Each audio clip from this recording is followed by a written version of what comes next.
If you are looking for a multi-point door lock replacement for a Caradco door, we can help you find the exact lock that was originally installed by the factory.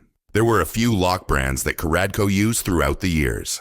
The easiest way to determine what lock you have is to look for a label on the edge of the door. Look at the bottom of the label and see if the number 4101341, again, 4101341. This tells us what series door you have. Now look at the exterior of the door and determine the lever to lock configuration. If the keyhole is above the lever handle, then you have the American key cylinder version handle set and multi-point door lock.